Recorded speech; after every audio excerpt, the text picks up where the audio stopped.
출애굽기 33장 12절로 23절의 말씀을 가지고 세 번의 기도, 세 번의 응답이라는 제목으로 이 시간 하나님의 은혜를 나누고자 합니다. 벌써 22년도가 시작된 지, 올해가 시작된 지 엊그제인 것 같은데, 여러분 수요기도회가 오늘로써 22년도는 마지막입니다.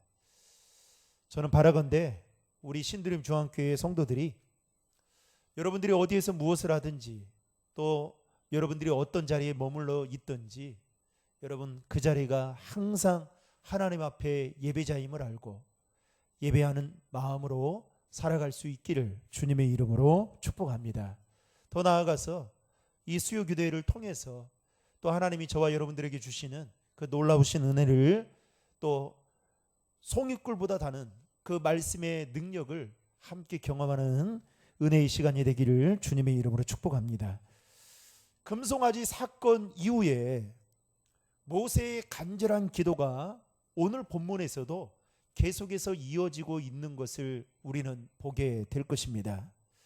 그동안 우리는 살펴보았듯이 모세는 하나님께 이스라엘 백성들의 죄를 사하여 주시기를, 그렇지 아니하시면 차라리 주님께서 기록하신 책에서 자신의 이름을 지워버려 달라라는 그 마음을 가지고 이스라엘 백성들이 금송아지 우상 숭배 사건을 통해서 이 지은 죄에 대한 그 모세의 중보 기도가 있었습니다. 그런데 그때마다 하나님은 늘 기도할 때마다 응답해 주시는 분이시고, 또 기도할 때마다 볼 수 없는 것들을 보게 열어주시는 분이셨는데, 이번에는 이 모세가 기도를 하는데 하나님께서 아주 냉담할 정도로 반응을 보이십니다. 지난주에 우리는 살펴보았듯이 이렇게 이야기합니다. 다시 올라가라고 말씀하죠. 그러면서 뭐라고 말합니까? 내가 너희들보다 내 사자를 보내어서 너희들보다 앞서 가게 하겠다. 그런데 다만 나는 너희와 함께 가지 않겠다라고 말합니다. 그러면서 하나님의 마음, 이스라엘 백성들을 향한 하나님의 마음이 어떤 마음인지를 지금 이 말씀을 통해서 여실히 보여주고 계십니다. 그러면서 그 이유에 대해서 뭐라고 말씀하시냐면, 이스라엘 백성들이 목이 곧은 백성들이었기 때문이다. 즉 한마디로 말하면 너희들이 금송아지를 섬기는 것은 곧 교만한 마음에서 비롯된 행위다라는 것을 하나님은 지적하면서 나는 너희와 함께 가지 않겠다. 여러분, 우리가 신앙생활하면서 여러분 정말 비참하게 느껴질 때가 어느 때인지 아세요? 내 인생도 사는 것도 힘든데 내가 예수를 믿으면 뭔가 사랑이 많으신 하나님께서 나와 함께 하신다라는 것을 느껴야 되잖아요. 그런데 그걸 못 느낄 때가 있어요. 그거는 신앙이 무뎌서가 아니라 내가 그렇게 기도하는데도 불구하고 하나님이 나와 함께 하신다라는 그 마음이 들지 않을 때 참 비참하게 느껴집니다. 뭔가 알맹이가 쏙 빠진 것 같은 느낌이 듭니다. 또 하나는 뭔지 아세요? 기도의 응답 중에 무응답도 응답이긴 하지만, 여러분 성경에 보면 하나님이 구하고 찾으라고 말씀하잖아요. 그런데 문제는 뭐냐? 구하고 찾는데 죄로 인해서 죄로 막혀 있다 보니까 하나님이 반응을 하지 않는 겁니다. 기도는 그렇게 열심히 하는데 응답이 오지를 않는 거예요. 그러면 우리는 두 가지를 점검해야 됩니다. 일단 첫 번째는 하나님과의 관계를 점검해야 됩니다. 하나님과의 관계에 있어서 막힌 담이 무엇인지, 그게 죄로 인한 것인지를 반드시 점검해야 됩니다. 또 하나는 뭐냐? 여러분들의 기도를 점검해야 돼요. 그 기도가 나의 어떤 육신의 욕망과 욕심과 야망을 이루기 위한 기도인지, 아니면 하나님의 뜻을 구하는 기도인지를 점검해야 돼요. 그런데 어찌됐든 간에 지금 모세가 이스라엘 백성들의 지도자였던 모세가 기도하는데 하나님은 냉담할 정도로 임마누엘 되신 하나님이 함께하지 않겠다라고 말씀합니다. 이유는 곧 그들이 목이 곧은 백성들이었기 때문이다라고 말씀하죠. 이 말씀을 이스라엘 백성들이 듣고 어떻게 하느냐? 자기 몸을 담장하지 않은 채 슬퍼하며 하나님이 그 말씀하신 대로 자신들에게 있는 그 애굽 사람들에게 승리해서 취했던 장신구들을, 금송아지를 만들다가 남았던 그 장신구들을 다 떼어내는 작은 변화들을 보이기 시작합니다. 그때 우린 지난주에 살펴봤죠. 모세가 어떻게 합니까? 이스라엘 진 밖에 있는, 멀리 떨어져 있는 그 장막에 치고, 거기는 해막이라고 말할 수 있죠. 치고 거기에서 하나님과 교제를 하는, 마치 하나님과 모세가 친밀하게 친구처럼 대화를 나누는 그런 장면에 대해서 소개하고 있습니다. 그러면서 뭐라고 말합니까? 여호수아라는 이름이 새롭게 등장을 하죠. 그러면서 여호수아도 그 해막을 떠나지 아니하였다. 그러니까 모세가 어떻게 그 해막에서 하나님과 친밀한 관계를 가졌는지는 모르겠지만 여호수아는 그 해막에 사람들을 들어오지 못하게 하면서 또 무엇을 보았느냐? 모세가 어떻게 하나님 앞에 나아가는지를 여실히 보았던 것입니다. 그래서 제가 지난주에 말씀드렸잖아요. 말 수백 마디 말하는 것보다 한 번 행동으로 보여주는 것이 낫다고. 여러분, 자녀들에게 잔소리할 필요 없어요. 잔소리는 딱 한 번만 하면 됩니다. 잔소리라고 왜 잔소리라고 하는지 아세요? 내가 알고 있는 말을 한다라고 해서 잔소리라고 생각하는 거거든요. 그러면 말해도 안 듣잖아요. 저희 어머니가, 제가 이제 신학교 다닐 때 게으르니까, 그때 예수님을 잘 안 만나가지고 막 게으르니까, 그리고 막 늦게까지 자고, 삶이 아니었어요. 근데요, 단 한 번도 저한테 뭐라 하지 않았습니다. 그때 뭐 하는지 아세요?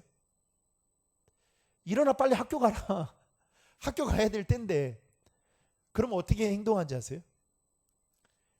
찬송가 새벽기도 갔다 오시고 나서 찬양 테이프, 그때는 카스 테이프가 있었어요. 그 카스 테이프를 틀고 소리를 크게 틀어놓습니다. 그러면 그 소리 때문에 어떻게 해요? 잠을 깰 수밖에 없죠. 근데 단 한 번도 말한 적이 없어요. 빨리 일어나서 학교 가라. 너 지금 뭐 하냐? 어느 순간 깨닫게 됐어요. 그때는 왜 이렇게, 그래서 막 입을 뒤집어 쓰고 막 귀에 들리지 않는 거 또 뭐 착용을 했어. 그런데 나중에 이 목회를 하다 보니까 깨닫게 됐어요. 그냥 그게 일종의 사인이었구나. 그리고 늘 보여주셨어요. 교회에서의 모습과 가정에서의 모습이 똑같았습니다. 그래서 헷갈리지 않았어요, 저는. 그리고 그렇게 살아야 된다. 제가 지난번에 말씀드렸잖아요. 저희 힘들고 어려우면 전화를 해요. 기도해달라고. 그냥 기도하면 막 마음이 눈 녹듯이 쫙 그 어려움들이 녹아지는 것 같아요. 그러면서 우리 교회 예배를 다 드립니다, 온라인으로. 우리 신인숙 권사님보다 1살 젊으신데도 성경을 올해만 구독했다니까요. 정말 대단하신 거죠. 제가 목사지만은 제가 부끄럽습니다. 위에도 목회자고 그 위에도 목회자고. 여러분, 이제는 그냥 가만히 있어도 어떤 생각이 드냐면 본받아야 되겠다. 그냥 존경심이 나와요. 그러니까 이 여호수아라는 사람이 있었던 거예요. 나오게 된 거예요. 여러분, 그냥 나오는 거 절대 아닙니다. 절대. 저는 바라건대 여러분들의 자녀가 여호수아와 같은 믿음의 사람이 되기를 주님의 이름으로 축복합니다. 그래서 나중에 어떻게 해요? 여호수아와 갈렙이 가나안 땅 들어가잖아요. 그냥 들어가는 게 아니단 말이죠. 이렇게 연단과 훈련의 시간들을 통해서 그런 훌륭한 믿음의 사람이 배출되는 거예요. 그리고 나서 오늘 본문이 이제 시작이 됩니다.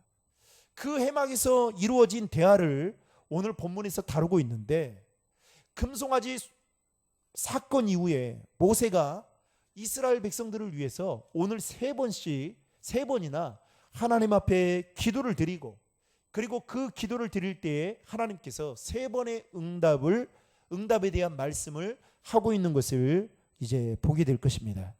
모세는 먼저 자기 혼자만의 힘으로는 이스라엘 백성들을 이끌고 가나안 땅에 들어갈 수 없으니까 자신과 함께 보낼 자가 누구인지, 그리고 하나님의 계획을 알려달라는 의미로 12절과 13절에 말씀하고 있는데요. 여러분 같이 한번 화면을 보고 읽겠습니다.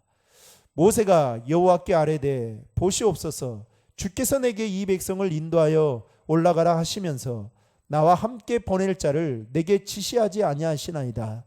주께서 전에 말씀하시기를 나는 이름으로도 너를 알고 너도 내 앞에 은총을 입었다 하셨사온즉 내가 참으로 주의 목전에 은총을 입었사오면 원하건대 주의 길을 내게 보이사 내게 주를 알리시고 나로 주의 목전에 은총을 입게 하시며 이 족속을 주의 백성으로 여기소서.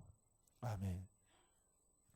지금 모세가 하나님 앞에 드리는 기도의 내용은 이렇습니다. 하나님이 직접 동행하지 않으신다면 도대체 저 혼자 어떻게 이 백성을 이끌 수 있겠습니까?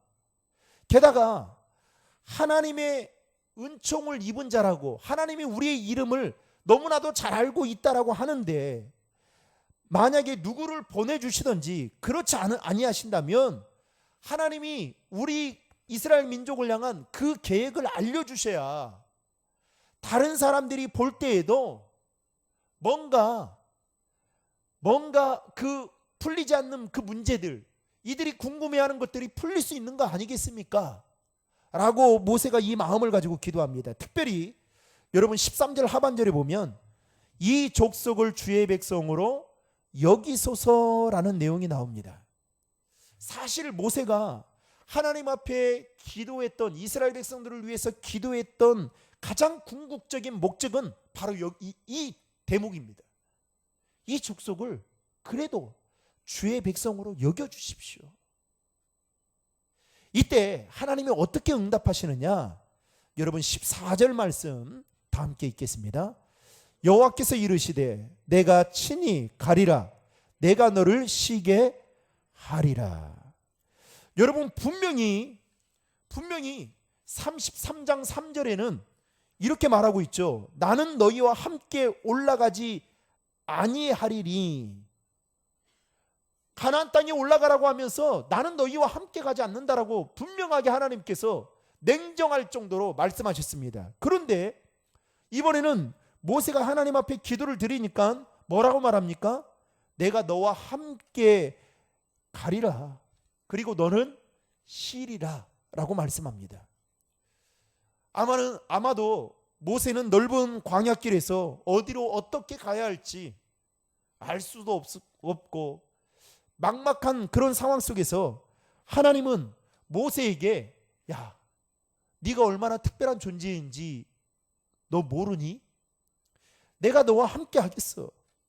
내가 친히 가줄게. 대신 너를 쉬게 해줄게. 이러면서 모세에게 힘이 되고 그야말로 모세의 마음을 감동시킬 만한 말씀을 하나님이 하십니다. 여러분, 금방 말씀드렸듯이 방금 전까지만 해도 이스라엘 백성들과 함께 가시지 않겠다라고 말씀하셨던 그 하나님이 모세를 위해서는 그 말씀을 완전히 뒤집어버린 말씀을 지금 하고 있는 것입니다. 여러분, 이렇게 말씀하신 하나님이 저와 여러분이 믿는 하나님이심을 믿으시길 바랍니다. 하나님은 여러분 꼴등도 1등이 되게 만들고요, 1등도 꼴등 되게 만드시는 분이셔요. 하나님은 뒤끝 장렬이 없습니다. 우리는 뒤끝 장렬이 있잖아요. 그런데 하나님은 아주 스윗하신 분이셔요. 그래서 이렇게 말씀하시고 계시는 거예요. 사랑하는 성도 여러분, 저와 여러분이 믿고 있는 하나님은 여러분은 어떤 분이라고 생각하십니까? 성경에는 하나님은 언제나 우리와 늘 함께 하시고 동행하시고 또 우리가 가야 할 길을 열어주시고 때로는 우리의 손을 잡고 동행해 주시는 분이심을 여러 곳에서 말씀하고 있는 것을 보게 됩니다. 바라건대 하나님은 오늘 또 우리와 이 자리에도 여러분 임마누엘 되셔서 함께 하고 계심을 믿으시길 바랍니다. 그리고 우리는 어떻게 해요? 마태복음 11장 28절에 보면 수고하고 무거운 짐진 자들아, 그 다음 뭐라고 말씀합니까? 다 내게로 오라, 내가 너희를 그 다음 뭐라고 합니까? 쉬게 하리라. 여러분, 예수를 안 믿는 사람들은요, 자기 인생을 자기 힘으로 막 살아가려고 부단하게 노력합니다. 안 되면 술로 그것을 풀어요. 그런데 여러분, 술 먹는다고 풀어집니까? 몸만 상하죠. 가정만, 자녀들이 그걸 보면서 가정은 온전해질 수가 없죠. 요즘에는 보니까 진짜 이 술 진짜 문제인 것 같아요. 제가 이 청년사역 할 때 우리 청년들한테 SNS 하지 마라, 그때 이렇게 말한 적이 있거든요. SNS 하는 것은 나는 그렇지 않는데 마치 그런 것처럼 포장하는 거 아니냐. 돈은 없는데 카드로 밥은 먹고 마치 나는 이런 사람이다. 그런데 최근에 제가 가르쳤던 그 청년 중에 한 청년이 뭐 크리스마스였는지는 모르겠지만은 뭐 사진을 하나 찍어가지고 이제 페이스북에 올렸던 거예요. 그런데 그 사진에 뭐 배경이나 그런 것이 제 눈에 들어왔던 것이 아니라 뭐가 들어왔냐면 와인잔 하나가 딱 올라와 있는 거예요. 그리고 그 와인잔에 이게 담겨져 있는 게 들어왔습니다. 뭐 와인도 뭐 술인지 아닌지 모르겠지만 여러분, 그렇게 큰 교회였던 광성교회가 이 사건 때문에 여러분 교회가 2개로 갈라진 거 아시죠? 결국 비행기 안에서의 그 포도주를 주었던 그 사건 때문에 교회가 갈라지게 됐습니다. 또 여러 가지 이유들이 있겠죠. 그런데 표면적으로 드러난 것은 그거였습니다. 그런데 여러분, 세상 사람들은 그래도 상관없어요. 그러면서 자충우돌 하겠죠. 그러면서 나중에는 내 힘으로 안 되는 거구나 깨닫는 순간 이미 시간은 늦었구나 라는 생각을 갖게 될 겁니다. 그런데 여러분, 우리 믿는 성도들은 좀 달라야 되지 않겠습니까? 왜요? 하나님이 쉬게 해주신다는 거예요. 수고하고 무거운 짐진 자들아 다 내게로 오라, 내가 너희를 쉬게 하리라. 오늘 또 뭐라고 말씀합니까? 너를 쉬게 해주겠다, 모세에게 말씀하잖아요. 그러면 어떻게 해요?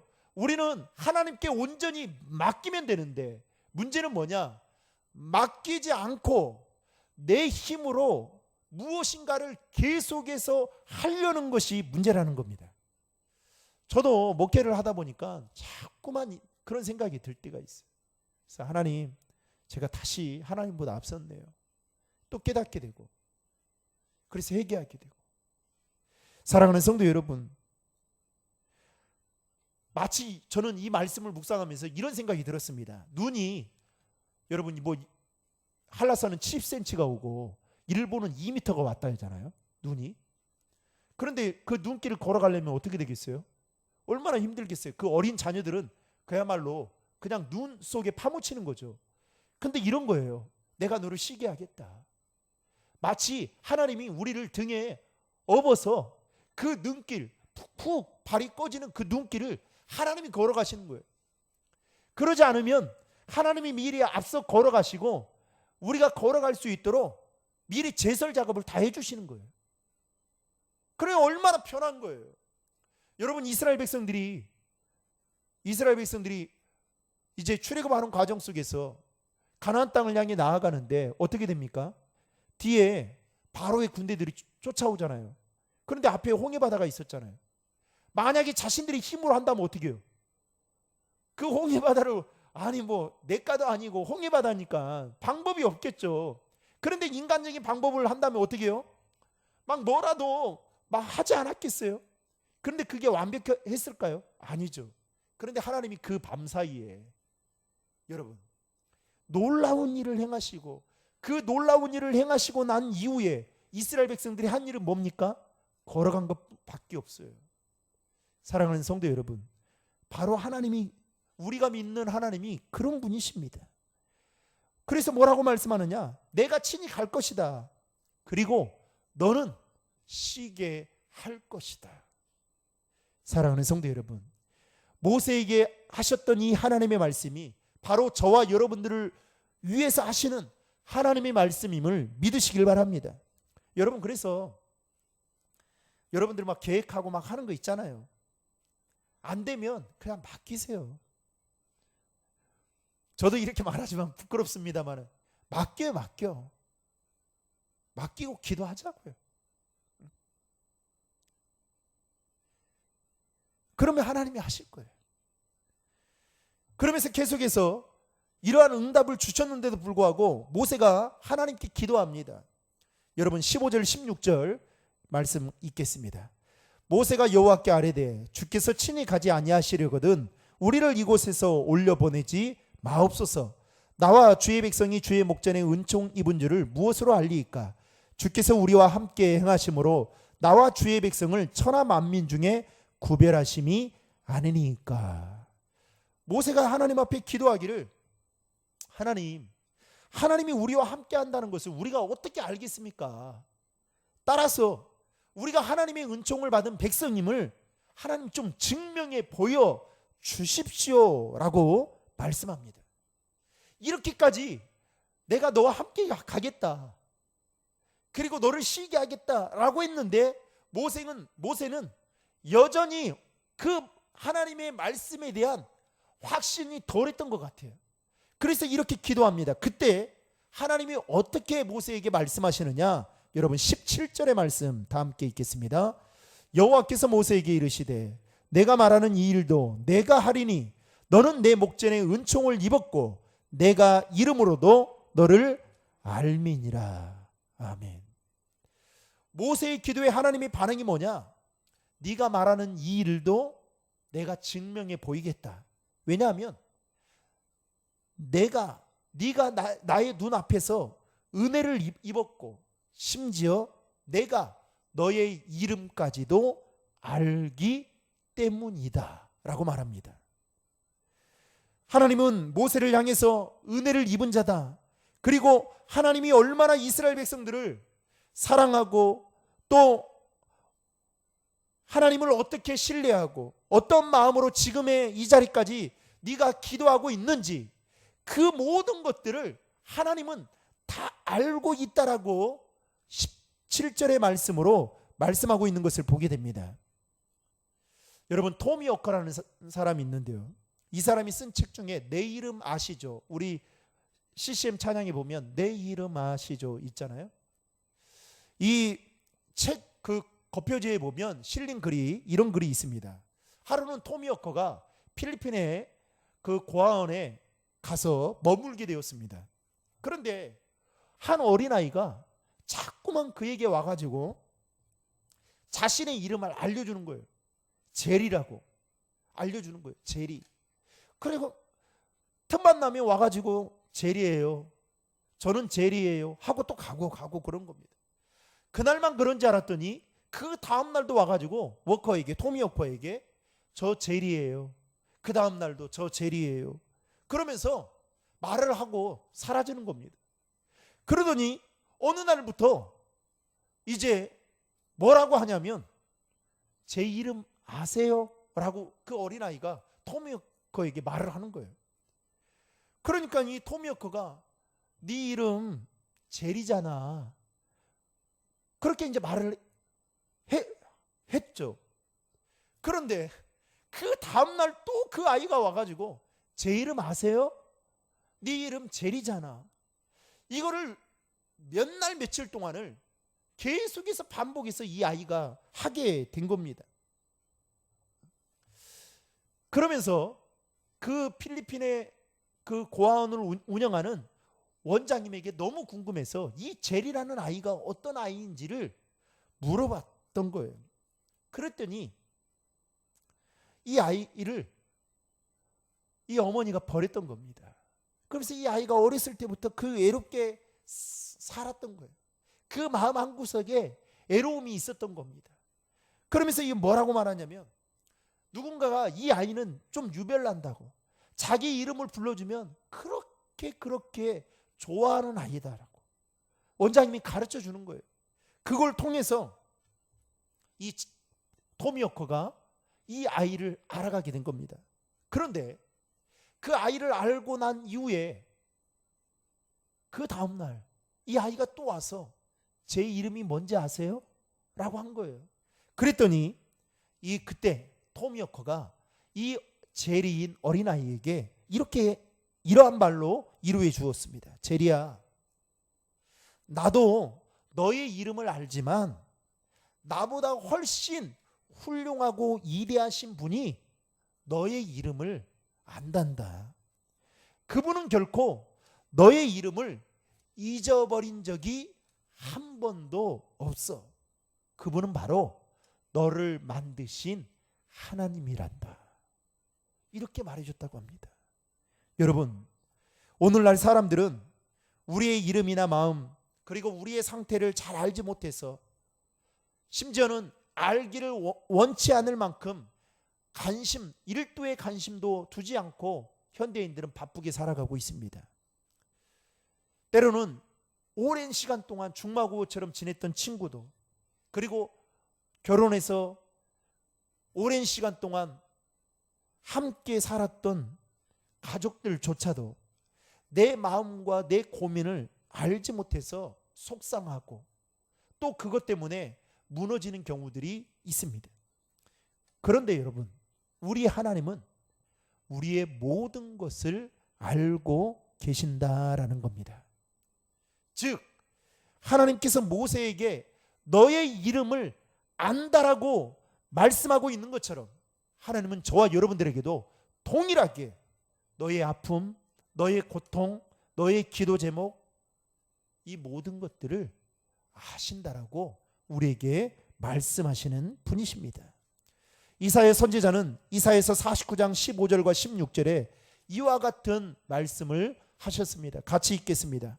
여인이 어찌 그 젖먹는 자식을 잊겠으며 자기 태에서 난 아들을 긍휼히 여기지 않겠느냐. 그들은 혹시 잊을지라도 나는 너를 잊지 아니할 것이라. 내가 너를 내 손바닥에 새겼고 너의 성벽이 항상 내 앞에 있나니.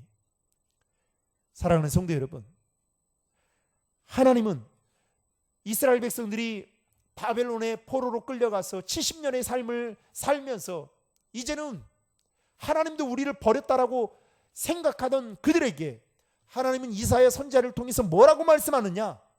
다른 사람들은 너희를 잊을지라도 나는 너희를 잊지 않았다라고 말씀합니다. 심지어는 내가 너를 내 손바닥에, 여러분 요즘에 옛날에는 우리 때는 문신이라고 했어요. 근데 요즘에는 뭐라고 말합니까?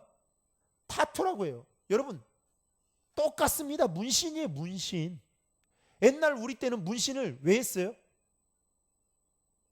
세게 보이려고. 나 이런 사람이야.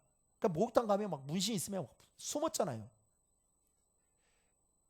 그래서 그 문신을 못하는 사람은 좀 죄송하지만 그 남자들은 막 담배빵을 했잖아요.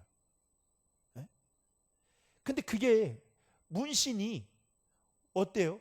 액을 집어넣는 거잖아요. 이게 액이 들어가는 거예요, 여러분. 먹물과 같은 그 액, 이제 뭐 인체에는 해롭지는 않겠죠. 그런데 그거를 제가 타투하는 분 알고 있거든요. 근데 그분이 장로님 아들이었어요. 제가 서울에 사역할 때 장로님 아들이었는데 그것 가지고 고민을 엄청 많이 하더라고요. 지금은 이제 어떻게 됐는지 모르겠습니다. 그래서 저한테 묻길래 하지 마십시오. 돈은 그 당시 때 돈은 강남에서 해가지고 돈은 많이 벌었어요. 근데 본인 양심에도 막 걸려가지고 해서 하지 마십시오. 그러면 제가 그랬거든요. 어떻게 됐는지 모르. 근데 그거를 막 그분 이야기 들어보니까 그 바늘로 엄청나게 이게 조화된다는 거예요. 그래서 그게 이제 그 몸으로 이제 들어가서 퍼지는 거예요. 그런데 그분이 하는 말이 그래요. 어렸을 때 보면 아이들이 스티커를 좋아하잖아요. 근데 그 스티커도 보면 몸에다가 이렇게 하는 스티커들이 있잖아요.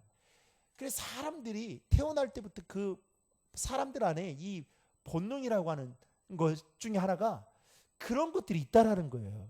근데 요즘에는 어떻게 해요? 문신을 타투라는 말로 아주 이렇게 고상하게 말하고 있잖아요. 그래서 젊은이들은 어떻게 합니까? 만나면 막 연애하면서 서로 너무 좋으니까 막 그 이름을 새기고, 근데 나중에 헤어지면 그 이거 어떻게 되겠어요? 그렇게 하는 거예요. 그런데 그걸 볼 때마다 어떻게 해요? 요즘에는 막 운동선수들이 얼마나 많이 해요. 그러니까 이제 그게 유행처럼 퍼져가지고 요즘 젊은이들이 없는 이들이 없을 정도로 그렇게 참 됐는데요. 그런데 하나님이 오늘 뭐라고 말합니까? 내가 너를 손바닥에 새기겠다. 잊어버리지 않겠다. 이 마음을 이렇게 표현하고 있는 것을 보게 됩니다. 사랑하는 성도 여러분, 하나님은 한시도 저와 여러분들을 잊어버린 적이 있지 않으셨습니다. 그리고 잊지 않기 위해서 저와 여러분들의 이름을 손바닥에 새겨놓을 만큼 항상 생각하시는 분이 하나님이심을 믿으시고, 여러분 그 사랑을 저와 여러분들이 받은 자로서 날마다 하나님 앞에 감사하며 나아갈 수 있기를 주님의 이름으로 축복합니다. 마지막으로 모세는 이제 이 말씀을 듣고 난 이후에 다시 한번 18절에 뭐라고 말씀하느냐? 하나님의 영광 보기를 위해서 간구했습니다. 같이 읽겠습니다. 모세가 이르되 원하건대 주의 영광을 내게 보이소서. 하나님의 영광과 얼굴을 보여달라고 하는 이 모세의 기도에 하나님의 응답은 19절부터 23절까지가 그 응답의 내용인데요. 거기에 보면 하나님은 자신을 모세에게 보여주시겠다라고 말씀합니다. 다만 자신의 얼굴을 보면 살 수가 없기 때문에 하나님의 등짝만 보여주시겠다라고 말씀하시는데요. 20절과 23절 말씀 화면을 보고 같이 읽겠습니다. 또 이르시되 내가 내 얼굴을 보지 못하리니 나를 보고 살 자가 없음이니라. 손을 거두리니 내가 내 등을 볼 것이요 얼굴을 보지 못하리라. 사랑하는 성도 여러분, 하나님은 모세가 하나님의 영광을 보여달라고 기도했을 때 이렇게 말씀하셨습니다. 그런데 하나님께서 모세에게 이렇게 말씀하신 이유가 무엇 때문이었느냐? 여러분 그 해답은 19절에 나와 있습니다. 19절 말씀 같이 읽겠습니다. 여호와께서 이르시되 내가 내 모든 선한 것을 내 앞으로 지나가게 하고 여호와의 이름을 내 앞에 선포하리라. 나는 은혜 베풀 자에게 은혜 베풀고 긍휼히 여길 자에게 긍휼을 베푸느니라. 아멘. 여기서 우리는 해답을 찾습니다. 하나님이 모세에게 이렇게 말씀하셨던 것은 하나님이 모세를 볼 때에 그는 은혜를 받을 자라는 것을 하나님은 생각하셨던 거예요. 그래서 어떻게 해요? 은혜 베풀 자에게 나는 은혜를 베푸는 거고 긍휼히 여길 자에게 긍휼을 베푸신다라고 말씀하고 계십니다. 사랑하는 성도 여러분, 2022년도에도 하나님이 저와 여러분들에게 하나님 삶에 얼마나 많은 은혜를 베풀어 주셨습니까? 또 얼마나 많은 긍휼함을 베풀어 주셨습니까? 그렇기 때문에 저와 여러분들이 이 자리까지 있었던 것처럼 바라건대 하나님이 저와 여러분들을 보실 때에 너는 은혜 받을 만한 자다, 너는 긍휼을 입을 만한 자다 라고 인정받을 수 있는 믿음의 사람들이 되기를 주님의 이름으로 축복합니다. 그러기 위해서는 여러분 잊지 말아야 될 것은, 하나님은 어떤 자에게 은혜를 베풀어 주시고 어떤 자에게 긍휼을 베풀어 주시느냐? 겸손한 자, 하나님을 믿음으로 신뢰하는 자를 하나님은 은혜 베풀어 주시고 긍휼을 베풀어 주신다는 사실입니다. 결국 이스라엘 백성들이 목이 곧은 백성처럼 되어버렸던 것은, 이 말을 역으로 돌리면 너희들은 내 은혜와 긍휼을 이제는 받을 수 없는 자들이다 라는 것을 말하고 있는 겁니다. 그럼에도 불구하고 이스라엘 백성들을 대신해서 모세가 하나님 앞에 나아갔을 때에 나는 은혜 베풀 자에게 은혜 베풀고 긍휼히 여길 자에게 긍휼히 베푸는다 라는 말씀을 하셨던 것처럼 바라건대 저와 여러분들의 삶 가운데 하나님께서 베풀어 주신 그 은혜와 또 긍휼하심이 항상 넘침으로 말미암아 저와 여러분들의 삶 가운데 하나님이 주시는 그 은혜를, 풍성한 은혜를 날마다 누리며 살아갈 수 있기를 주님의 이름으로 축원합니다.